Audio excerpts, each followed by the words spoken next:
What a time, what a place to get it for Real Madrid. They're left scratching their heads once again as to how they didn't put this game to bed, and they find themselves 3 points adrift. Barcelona are in action, let's not forget, later on today. They take on Real Betis. Also, don't forget, it is head-to-head in La Liga as well. Barcelona, of course, with that big win when they first met Real Madrid. So in theory, you could say it could be up to 7 points come the end of today. Looking at the bottom, Valencia, of course, who were in the discussion so much about relegation before Christmas. Their great form continues. They will look at this and give but a big smile. 7 points between them and Leganés sitting in 18th. So much to discuss from this game, so much to reflect on where it went wrong once again for Real Madrid as Luis Garcia joins us. Was this just a case of they just ran out of luck, Luis? It's another game of Real Madrid. We've seen so many of these during the season. They got away in the previous one. This time there was not enough. Our concerns, the one when we watch in Real Madrid, we expect them to see the best of them, to see good delivery, to see good football, to see link-ups, to see combination, to see build-up, to see finishing. That's something that Real Madrid has been lacking for quite a long time. We see for minutes they dominate because, of course, they got the talent, the quality. We see the end product because you got Mbappé, you got Vinicius Junior or Enrique, or you got Rodrigo. So you got much talent. But in the end, overall, when you have a look to this Real Madrid, you don't see a proper performance, a dominant performance where you control from the first minute to the last minute. And when you arrive to these stages of the season where players are tired. Players start getting drained, not only physically, but also mentally. So many games, they come from international breaks, going far away, coming back, try to focus on the national team, also the Champions League and the league. So there are so many things involved in a single game. For Valencia, it's only about this game. There is nothing else around. There is no focusing on some of the games in La Copa del Rey or in Champions League. It's about this game. And you could see that reflected on today's game. They were focused, they were concentrated, fantastic Mamardashvili and some important moments for them. But in the end, Real Madrid, not fast enough, not quick enough, not capitalizing their chances. And in the end, that's what you get. Arriving to the last few minutes thinking that you're going to do it again, but it's not enough. There is not enough time, there is not enough stamina, and there is no quality in the last there. So, well, today it could be a draw, but in the end, Valencia managed to get the 3 points. Real Madrid have cried this season about the referees, about officials, about scheduling. They've only got themselves to blame overall. Without question. And to your point before, is about, is this Real Madrid run out of luck? Maybe they could sit here and say, well, we were a little bit unlucky today. The truth is, Real Madrid have been lucky all season long. This result, given the performance, is absolutely no less than they deserve, and kind of where Real Madrid have been all season long, where they've not played well. And as Luis is pointing out, but because of their talent, because of some individuals, they've been able to get over the line. They've been able to just carve out results. This was Real Madrid getting exactly what they deserved. They had a small spell right at the start of the second half, but over the course of 90 minutes, you cannot begrudge Valencia their 3 points, and maybe we're having a different discussion if Vinicius Junior scores that penalty while it's still 0-0. Maybe we're having a different discussion with some of those chances that skirt narrowly wide.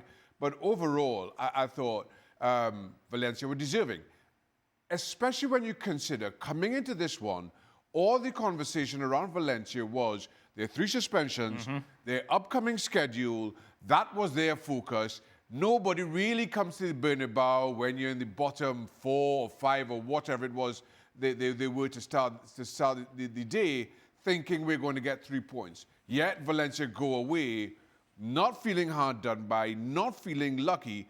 This was deserved. And this is an indictment on Real Madrid's season. And to your point, Dan, while all season long they've kind of been willing to point the finger at other people and find a scapegoat for any number of issues, some of those, admittedly, justifiably, this was all about them. Luis, you could be lazy almost, and I could ask you, say, oh, was Arsenal a distraction? Were they too busy thinking about that game? But that's not, the thing is, this isn't the case, is it? Because we've seen this so many times. It's not like this is an anomaly. This came out of nowhere. Clearly they were distracted. They were thinking about that Champions League tie. We've seen this time and time again, and it's difficult to throw in Arsenal as an excuse. Yeah, exactly. There is no an excuse anymore because this is the way that they approach the games. I think that for me, it's the mental side that is not the right one when you go into this game. You know that you're going to have more quality, you're going to have more power. You start the game, you dominate the possession, you dominate in actions or the way that you are dangerous all the time, that you're creating chances. But in the end, when the game goes on, you kind of give the hope to the opponent to believe that they can get something. And it happens so many times during the whole season that every single team that arrived to the Bernabeu is not anymore afraid of what is going to find, what is going to be the atmosphere, against who they're going to play. They don't fear anymore Vinicius Jr. or Kylian Mbappe or Jude Bellingham. They arrive there. They know that being solid, being compact, they're going to have their options. And that's something that is a big problem for Real Madrid because not anymore they found teams that after 20 minutes they are already giving up and allowing you to control and scoring goals. Now they believe that they can score in transition. Now they believe that they can create chances. And that's a big problem. Not for now, but for what is left on the season. Because if Barcelona wins later on today, that's 6 points. Yeah. And that means that they're going to need to continue winning every single game. Every single game is going to be a must like it's been from the whole season. But now even more. And with all the games around, it's going to be very tricky for Real Madrid to do it. So, or the mentality changed or something changed, but right now Real Madrid is not ready to challenge for every single trophy. But he decided, personally, he talked to Mbappe and said, give me the chance to score the goal. I think he's totally wrong. We've seen the stats. We've seen that he's been struggling. He's been analyzing about him and how he takes the penalties. Mbappe has been there. He's made the penalty. Why he's not taking them? Is it him the one who maybe allowed him, or is his lack of personality at some point to say, no, I'm the main man, I grab the penalty and I take him? It's something that I would like to know if that conversation happened during the game. Yeah, I'm hoping someone will ask in the press conference, which obviously is happening now with Carlo Ancelotti, about that decision, who made it and what was the thinking behind it. I can't understand it or dare to explain it. Now, the other aspect of this is very early on in the season when Kylian Mbappe first arrived at the Bernabeu and was struggling a little bit. We remember penalties being handed off to Kylian Mbappe to take because they just wanted to get him some momentum, get him some goals. And albeit in a very different circumstance later on in the game and the game's already won. This just kind of given Ancelotti's own reaction and given the moment and to that point, the stats coming into this one, I can't help but wonder if it's a similar circumstance, albeit in reverse, that's now taken at a time where it's an important point in the game, it's an important game, kind of given the dynamic of the La Liga race, that you allow Vinicius Jr. to take a penalty because he needs this moment pretty much just as much as Kylian Mbappe needed it 6 months ago. And it's come back to bite them. It's come back to haunt them and maybe haunt them long term in terms of this title running. Whichever way, it makes absolutely no sense. Win the game. Win the game and then figure out how you want to divvy up the spoils from there on in if it comes. But at 0-0, even early on in the game, and as the game played out, those are important moments. That penalty is missed. Valencia goes straight up the other end, pretty much. They take the lead, and now all of a sudden, they've got something to hold on to. But for me, I don't think Gonzalez accepts any of the blame. Neither are goalkeeping errors, in my opinion. Luis? No, zero complaints about the keeper. I think there is no chance over there. It's true that the ball goes a little bit further away, but it's in direction to the corner. Camavinga is in the center. He's followed by another player. So in the end, I don't think that he has anything to do right there, just to be in position.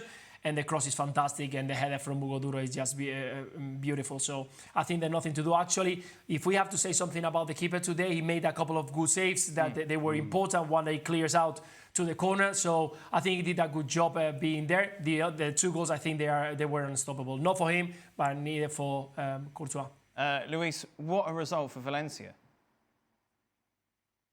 It's a massive result, because when you are struggling for the relegation positions, no Barcelona, no Real Madrid, no Atlético Madrid are the ones that you are counting with. You are counting with the ones that you are going to face in the next coming weeks. Alavés, Las Palmas, Leganés, this kind of game as Espanyol. Those are the teams you are racing with. And to win 3 points, not only one, 3 points against Real Madrid is a massive move for them, and to the hopes of staying in First Division next year.